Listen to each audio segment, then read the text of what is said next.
नमस्कार छात्रों, मैं अनु श्रीवास्तव एक बार फिर से आप सभी का अपने YouTube चैनल GK पे स्वागत करता हूं।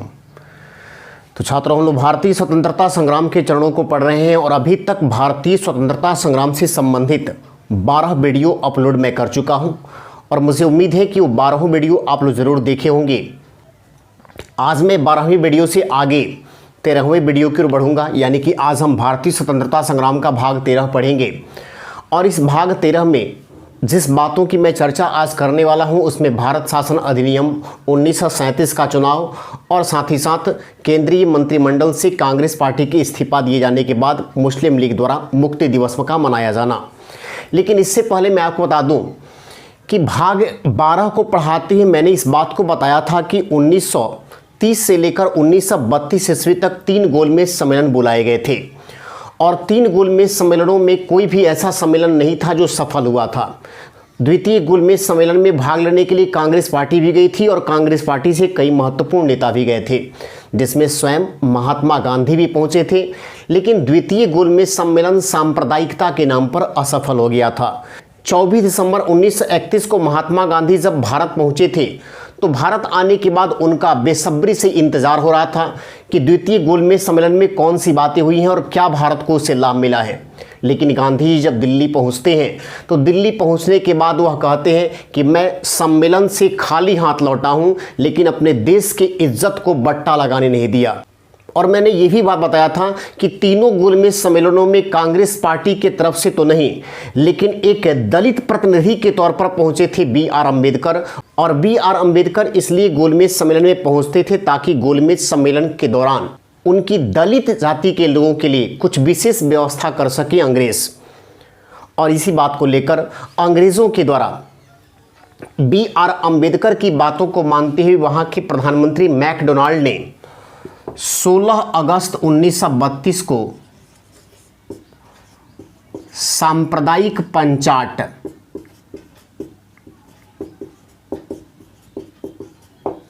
जिसे हम कम्युनल अवार्ड भी कहते हैं,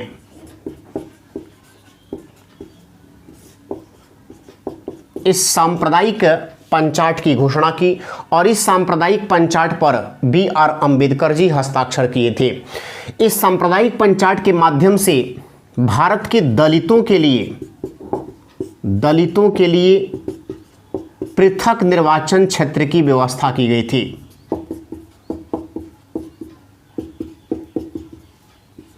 पृथक निर्वाचन क्षेत्र की व्यवस्था की गई थी। अब यहाँ पर थोड़ा सा मेरी बातों को ध्यानपूर्वक सुनिएगा, मैं क्या बात बताने जा रहा हूँ। 24 दिसंबर 1931 को जब महात्मा गांधी भारत खाली हाथ लौट जाते हैं तो भारत खाली हाथ लौटने के बाद उन्होंने एक बार फिर से 1 जनवरी 1932 को दोबारा फिर से सविनय अवज्ञा आंदोलन की शुरुआत कर दी। और जब दोबारा महात्मा गांधी की तरह सविनय अवज्ञा आंदोलन की शुरुआत की जाती है तो इस सविनय अवज्ञा आंदोलन को शुरू करने के कुछ ही दिनों के बाद अंग्रेज़ों द्वारा कांग्रेस पार्टी को एक गैर कानूनी संस्था घोषित कर दिया जाता है और कांग्रेस पार्टी को गैर कानूनी संस्था घोषित करते हुए कांग्रेस पार्टी के सभी दिग्गज, सभी महत्वपूर्ण नेताओं को गिरफ्तार कर लिया जाता है। उसी में महात्मा गांधी भी गिरफ्तार होते हैं और महात्मा गांधी जी को गिरफ्तार करके पुणे के यरवदा जेल में रखा जाता है। तो यहाँ पर ध्यान देंगे बातों को। महात्मा गांधी सविनय अवज्ञा आंदोलन की जब दोबारा शुरुआत करते हैं द्वितीय गोलमेज सम्मेलन से खाली हाथ लौटने के बाद 1 जनवरी 1932 को जब ये दोबारा स्टार्ट किए तो कांग्रेस पार्टी को अंग्रेजों द्वारा एक गैर कानूनी संस्था घोषित कर दिया गया। और इसलिए गैर कानूनी संस्था घोषित किया गया कि अंग्रेजों का कहना था कि यह पार्टी देश में विभाजन करने वाली शक्तियों को बढ़ावा दे रही है। कांग्रेस पार्टी के हर कार्य को गैर कानूनी घोषित किया गया और इसके सभी महत्वपूर्ण नेताओं को गिरफ्तार करके जेल के अंदर डाल दिया गया। महात्मा गांधी जी भी गिरफ्तार हुए और महात्मा गांधी जी गिरफ्तार करके पुणे के यरवदा जेल में भेज दिए जाते हैं। तो पुणे के यरवदा जेल में इधर गांधी जी हैं और इधर द्वितीय गोलमेज सम्मेलन में बी.आर. अम्बेडकर जब वहां से लौटे थे तो लौटने के बाद अंग्रेजों के साथ वो चाहते हैं कि दलितों के लिए विशेष व्यवस्था हो, और इन्हीं दलितों की विशेष व्यवस्था के लिए उस समय के इंग्लैंड के प्रधानमंत्री मैकडोनाल्ड द्वारा एक सांप्रदायिक पंचायत को पारित किया जाता है, और इस सांप्रदायिक पंचायत के माध्यम से दलितों के लिए पृथक निर्वाचन क्षेत्र की व्यवस्था की जाती है। और जैसे दलितों के लिए पृथक निर्वाचन क्षेत्र की व्यवस्था की जाती है, इस बात से खफा हो जाते हैं महात्मा गांधी। क्यों महात्मा गांधी दुखी हो गए? तो महात्मा गांधी इसलिए दुखी हो गए कि गांधी जी का कहना था कि 1909 में सबसे पहले जब मार्ले मिंटो एक्ट लाया गया था तो उस समय भारतीय मुसलमानों के लिए पृथक निर्वाचन क्षेत्र की व्यवस्था किया गया। मुसलमानों के लिए पृथक निर्वाचन क्षेत्र, इसका मतलब ये हो गया कि हिंदुओं से पहले मुसलमानों को दूर करने का प्रयास किया गया, उनमें फूट डालने की कोशिश की गई, और अब हिंदुओं के अंदर ही सवर्ण और दलित का बहाना बनाकर दलितों को भी हिंदुओं से अलग करने का प्रयास किया जा रहा है, ताकि भारतीय स्वतंत्रता संग्राम में जो भी हिंदू वर्ग के लोग हैं उनकी पकड़ कमजोर हो सके। क्योंकि उस समय दलितों की भारत में अच्छी खासी संख्या थी, और इन दलितों के उस समय अगुवाई कर रहे थे बी.आर. अम्बेडकर। तो गांधी जी ने सबसे बड़ा दोषी उस समय अम्बेडकर को ही माना। अम्बेडकर को इसलिए माना कि यदि अम्बेडकर जी यह नहीं चाहे होते कि दलितों के लिए स्पेशल व्यवस्था की शुरुआत की जाए तो अंग्रेज इस प्रकार का कम्युनल अवार्ड नहीं लाते। इस प्रकार के कम्युनल अवार्ड के आने से हमारे देश की एकता और कमजोर होगी। इसलिए गांधी जी 20 सितंबर 1932 को यरोदा जेल में ही भूख हड़ताल कर देते हैं, और वो कहते हैं कि जब तक कम्युनल अवार्ड को वापस नहीं लिया जाएगा, सांप्रदायिक पंचायत को समाप्त नहीं किया जाएगा, तब तक वो अपनी भूख हड़ताल नहीं तोड़ेंगे, वो इसके लिए जान भी दे सकते हैं। इस प्रकार से जैसे ही गांधी जी ने पुणे के यरोदा जेल में इस कम्युनल अवार्ड के खिलाफ और अंबेडकर के खिलाफ जाकर भूख हड़ताल किया, इससे कांग्रेस पार्टी के बड़े बड़े नेताओं के बीच में खलबली मच जाती है। और कांग्रेस पार्टी के जो दिग्गज नेता थे उस समय के, जैसे राजेंद्र प्रसाद, पुरुषोत्तम दास टंडन, सी राजगोपालचारी, ये सभी नेता जाकर अंबेडकर के ऊपर दबाव बनाते हैं, और अंबेडकर के ऊपर दबाव इस बात के लिए बनाते हैं कि आप जो है इस कम्युनल अवार्ड को वापस ले लीजिए। आप सीधे कहिए कि मुझे ये कम्युनल अवार्ड नहीं चाहिए, दलितों के लिए हमको विशेष लाभ की ज़रूरत नहीं है, हमें ये लाभ नहीं चाहिए। और यदि आप गांधी जी से जाकर इसके बारे में बातचीत करते हैं तो गांधी जी हो सकता है कि दलित वर्ग के लोगों के लिए कुछ विशेष व्यवस्थाएं करा दे। गांधी जी इस प्रकार की स्थिति में है, वह भूख हड़ताल कर चुके हैं, और यदि उनकी मृत्यु होती है तो इसका सारा दोषी अंबेडकर जी आप माने जाएंगे। इस प्रकार से बी.आर. अम्बेडकर के ऊपर एक दबाव बनाया गया, और बी.आर. अम्बेडकर गांधी जी से मिलने के लिए पुणे के यरोदा जेल में जाते हैं। वहां जब जाते हैं तो गांधी जी और अम्बेडकर के बीच एक समझौता होता है, उसी समझौते को हम लोग पूना पैक्ट कहते हैं। इस बात को मैं लिखवा चुका हूं कि पूना पैक्ट जो है गांधी और अम्बेडकर के बीच हुआ था, और इसी पूना पैक्ट के तहत गांधी जी ने कहा था कि आप इस कम्युनल अवार्ड को जो है वापस ले लीजिए, यह सही नहीं है, देश में विभाजन की स्थिति को उत्पन्न कर दिया है। यदि आप इस कम्युनल अवार्ड को वापस लेते हैं तो मैं वादा करता हूं आपसे कि आप दलितों को लेकर जितना चिंतित हैं उतना ही चिंतित मैं भी रहूंगा, और मैं ये पूरा प्रयास करूंगा कि दलितों के साथ किसी प्रकार का भेदभाव नहीं हो।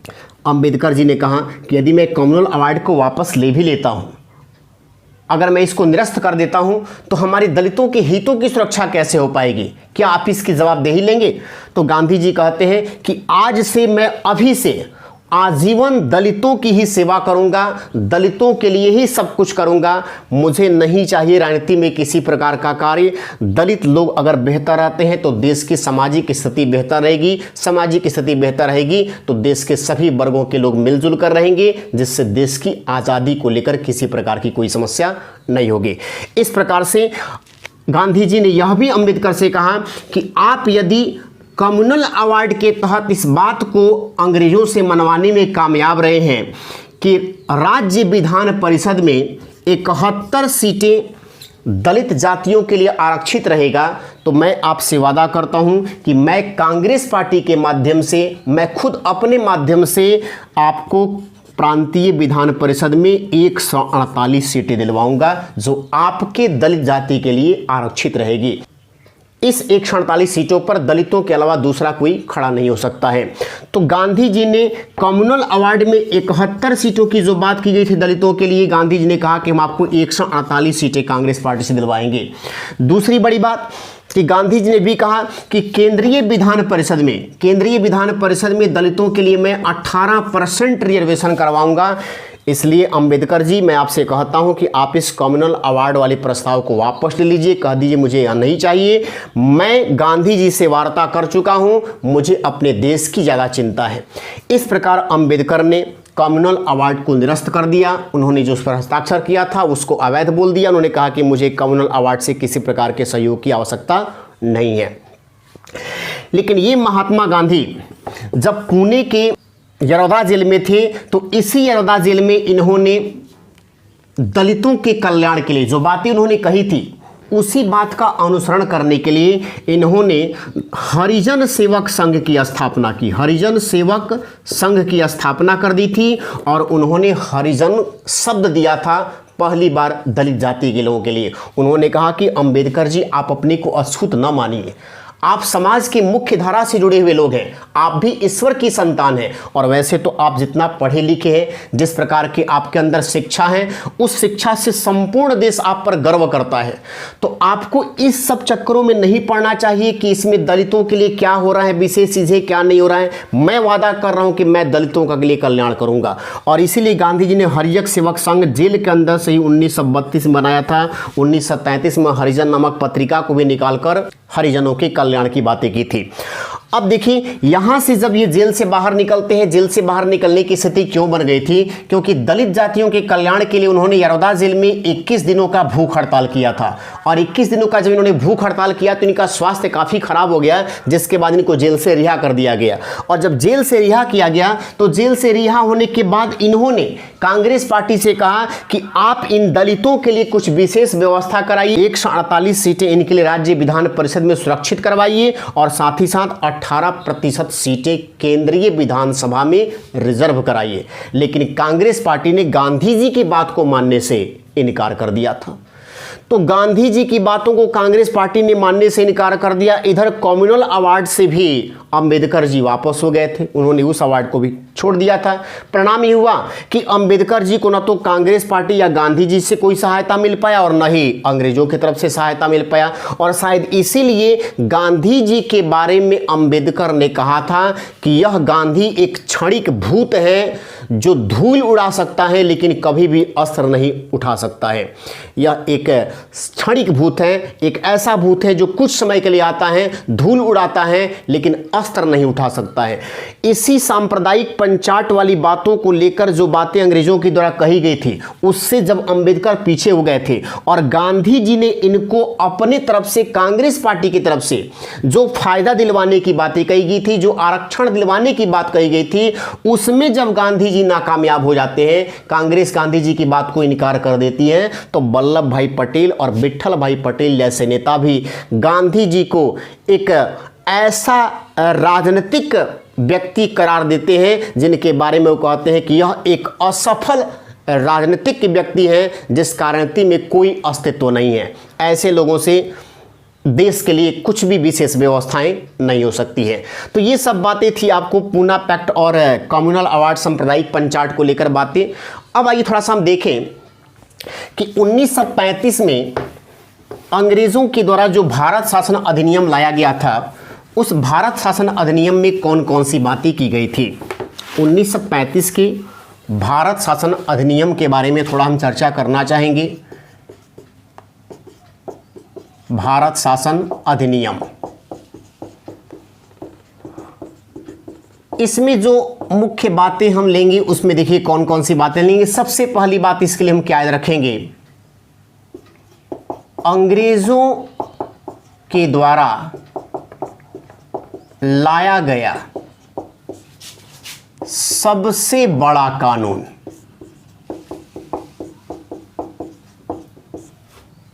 अंग्रेजों के द्वारा लाया गया अब तक का यह सबसे बड़ा कानून था। तो अंग्रेजों के द्वारा लाया गया सबसे बड़ा कानून है।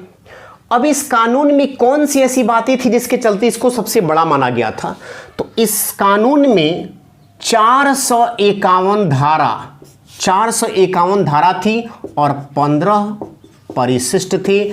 15 परिशिष्ट में 451 धाराएं, यानी 15 भाग में 451 धाराएं थी। बहुत ज़्यादा बड़ा ये कानून था और ये इतना बड़ा कानून था जो पूरी तरह से अंग्रेज़ों को ही फायदा पहुंचा रहा था। इसीलिए जवाहरलाल नेहरू ने इस कानून को कहा था कि यह दासता का घोषणा पत्र है। दासता का घोषणा पत्र, याद रखिएगा। इस प्रकार का क्वेश्चन जब पूछे कि दासता का घोषणा पत्र इसे किसने कहा था, तो आपका आंसर होगा जवाहरलाल नेहरू। जवाहरलाल नेहरू के द्वारा इसको दासता का घोषणा पत्र कहा गया था तथा साथ ही साथ ये भी कहा गया कि 1000 ब्रेकों वाली बिना इंजन की गाड़ी है। बिना इंजन की गाड़ी, इसमें बहुत सारा ब्रेक है लेकिन इसके इंजन का ही पता नहीं है। तो यह 1000 ब्रेकों वाली बिना इंजन की गाड़ी है और यह स्टेटमेंट भी इसके बारे में कौन दिए थे? जवाहरलाल नेहरू। अब देखिए इस कानून में कौन कौन सी बातें ली गई थी। तो इस कानून में क्या कहा गया था, तो भारत के लिए सबसे पहले यूनियन शब्द का प्रयोग किया गया। यूनियन शब्द का प्रयोग किया गया। इसके पहले यूनियन शब्द का प्रयोग नहीं हुआ था। भारत के लिए पहली बार यूनियन शब्द, यानी यूनियन का मतलब हो गया संघ, संघ शब्द का प्रयोग सबसे पहले आता है किसमें? भारत शासन अधिनियम 1935 में। साथ ही साथ जो है इसमें और कौन सी बातें थी, तो इसमें यह तय किया गया कि केंद्र में द्वैत शासन की शुरुआत। अभी तक व्यवस्थाएं या द्वैत शासन की राज्यों में था। 1919 के मॉन्टेग्यू चेम्सफोर्ड सुधार में राज्यों में द्वैत शासन व्यवस्था की शुरुआत की गई थी, लेकिन 1935 के भारत शासन अधिनियम में राज्यों में द्वैत शासन व्यवस्था का अंत किया गया और उसको केंद्र में शुरुआत कर दिया, यानी केंद्र में लागू किया गया। इसी अधिनियम में बर्मा को अलग किया गया, भारत से बर्मा को अलग कर दिया गया। इसी कानून की बात अगर की जाए तो प्रिवी काउंसिल की स्थापना की गई। प्रिवी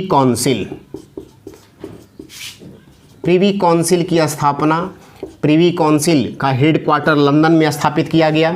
प्रिवी काउंसिल भारत में जो भी न्यायालय थे उन न्यायालयों में सबसे बड़ा न्यायालय घोषित किया गया।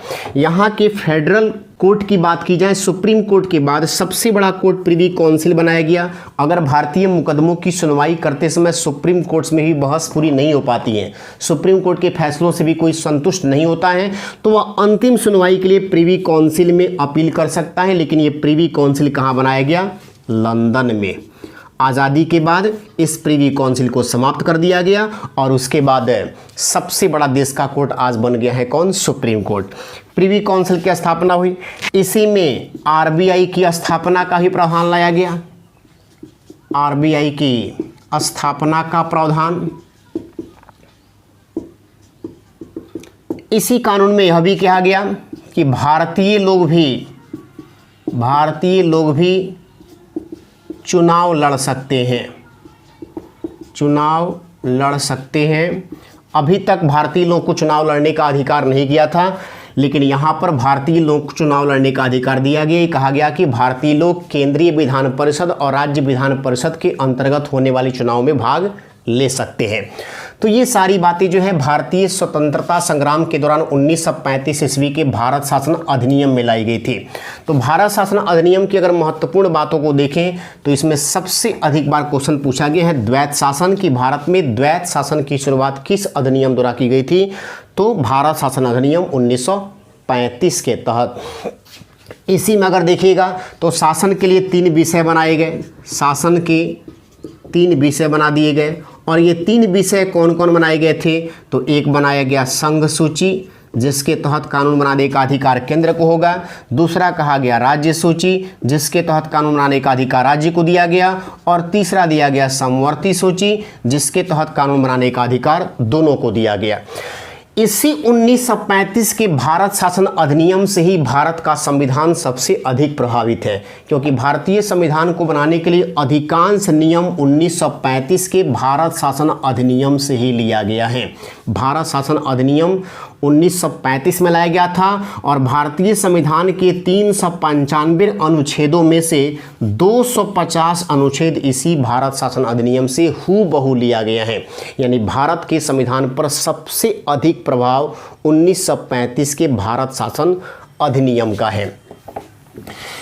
इस भारत शासन अधिनियम के बाद 1937 ईस्वी में भारत में प्रांतीय चुनाव होता है। जैसे कि इसके पहले भारत शासन अधिनियम जो लाया गया था उसमें यह तय कर दिया गया कि भारतीय लोग भी अब चुनाव लड़ सकते हैं। तो भारत तो छोटा देश नहीं है, भारत में बहुत सारी पार्टियां हैं, कांग्रेस भी है, कांग्रेस के अलावा और भी छोटी छोटी पार्टियां हैं। तो जब प्रांतीय चुनाव होगा 1937 में, तो इस चुनाव में बहुत सारी पार्टियां शामिल होगी, बड़ी पार्टियां भी शामिल होगी, छोटी पार्टियां भी शामिल होगी। और इस चुनाव के बारे में अगर हम देखें तो इस समय भारत के जो गवर्नर थे वह गवर्नर थे लॉर्ड लिनलिथगो। लॉर्ड लिनलिथगो, इनके द्वारा भारत में 11 राज्य में चुनाव किया गया और 11 राज्य में जो चुनाव हुआ उस 11 राज्यों में कांग्रेस पार्टी को टोटल 8 राज्यों में सरकार बनी कांग्रेस की। एक राज्य पंजाब, जिसमें सरकार बनी यूनियनिस्ट पार्टी। एक राज्य हुआ सिंध, जिसमें सरकार बनी मुस्लिम लीग। एक राज्य रहा बंगाल और इस बंगाल राज्य में सरकार बनी कृषक प्रजा पार्टी की सरकार। तो कांग्रेस के बारे में इस 1937 के चुनाव की अगर बात की जाए तो कांग्रेस पार्टी को 1585 सीटों के लिए चुनाव हुआ था। उन 1585 सीटों में 711 सीटों पर कांग्रेस पार्टी ने जीत हासिल की थी। यह एक बहुत बड़ी ऐतिहासिक जीत थी, क्योंकि पहली बार कांग्रेस पार्टी ने या किसी भी पार्टी के द्वारा यह चुनाव लड़ा गया था। भारतीयों को पहली बार ऐसा अधिकार मिला था और पहले ही चुनाव में अगर 7 से 11 सीटें मिलती हैं तो एक बहुत बड़ी हम कहेंगे सफलता कांग्रेस पार्टी के लिए। कांग्रेस पार्टी की सफलताओं के बारे में हम ये कह सकते हैं कि पहली बार के चुनाव में जब इतना सीटें लाई थी तो कांग्रेस पार्टी का प्रभाव पूरे देश में उस समय तो हो गया था। भारत में जितनी भी छोटी छोटी पार्टियां थी या कुछ ऐसी पार्टियां जिन पार्टियों का अपना अस्तित्व था, लेकिन वो कांग्रेस पार्टी के आगे जो है उस समय देश की राजनीति में उतना महत्वपूर्ण स्थान नहीं रखते थे जितना कि कांग्रेस पार्टी का प्रभाव था। कांग्रेस पार्टी ने 5 राज्यों में तो स्वयं के बहुमत से सरकार बना ली और 3 ऐसे राज्य रहे जहां पर वह गठजोड़ करके अपना सरकार बना ली थी। तो इस प्रकार से 1937 के चुनाव में कांग्रेस पार्टी के द्वारा अधिक राज्यों में सरकार बनाए जाने के बाद सबसे अधिक अगर किसी व्यक्ति को यह समस्या हुई थी तो वह पार्टी थी मुस्लिम लीग और इसके कद्दावर नेता मोहम्मद अली जिन्ना। 1939 में चूंकि द्वितीय विश्व युद्ध शुरुआत हो गया था और द्वितीय विश्व युद्ध शुरुआत होने के समय लॉर्ड लिनलिथगो ने भारत में एक प्रकार से घोषणा कर दिया कि कांग्रेस पार्टी के अधिकांश बड़े बड़े नेता अंदरूनी तरीके से वह अंग्रेज़ों का सपोर्ट कर रहे हैं। सेकेंड वर्ल्ड वॉर में कांग्रेस पार्टी भाग ली है और कांग्रेस पार्टी देश को द्वितीय विश्व युद्ध में अंग्रेज़ों की तरफ से लड़ने के लिए भेज रही है। इस बात से कांग्रेस पार्टी काफ़ी दुखी हुई और कांग्रेस पार्टी इसलिए दुखी हुई क्योंकि प्रथम विश्व युद्ध के समय जो है कांग्रेस पार्टी ने अंग्रेज़ों का साथ दिया था, लेकिन उसमें अंग्रेज़ों के माध्यम से जो बातें कही गई थी कि जब युद्ध में हमारी जीत होगी तो आपके देश को हम आज़ाद कर देंगे, लेकिन देश को आज़ादी नहीं दी गई थी। इसीलिए कांग्रेस पार्टी ने तय कर दिया था कि सेकेंड वर्ल्ड वॉर में कांग्रेस पार्टी या देश का कोई भी बंदा अंग्रेज़ों का साथ नहीं देगा। लेकिन यह र्यूमर फैलाया गया और इसी र्यूमर से नाराज होकर कांग्रेस पार्टी के द्वारा 8 राज्यों से इस्तीफा दे दिया गया था और इसी इस्तीफा दिए जाने के बाद मुस्लिम लीग के महत्वपूर्ण नेता जिन्ना द्वारा 22 दिसंबर 1939 को संपूर्ण राष्ट्र में मुक्ति दिवस मनाया गया था। मुक्ति दिवस, या इसी को कहा जाता है धन्यवाद दिवस। धन्यवाद दिवस मनाया गया था। तो धन्यवाद दिवस, मुक्ति दिवस मुस्लिम लीग के द्वारा इसलिए मनाया गया क्योंकि देश को एक प्रकार से आज़ादी मिल गई थी और ये आज़ादी कांग्रेस पार्टी से मिली थी। इसी बात को लेकर मुस्लिम लीग के द्वारा 22 दिसंबर 1939 को संपूर्ण देश में मुक्ति दिवस मनाया गया था। अब मुक्ति दिवस से आगे अगली घटना कौन सी होती है, इस घटना का जिक्र मैं आपको करूंगा अगले वीडियो में। तब तक आप मेरे वीडियो को देखते रहें, लाइक करते रहें, अधिक से अधिक दोस्तों के बीच शेयर करते रहें। धन्यवाद।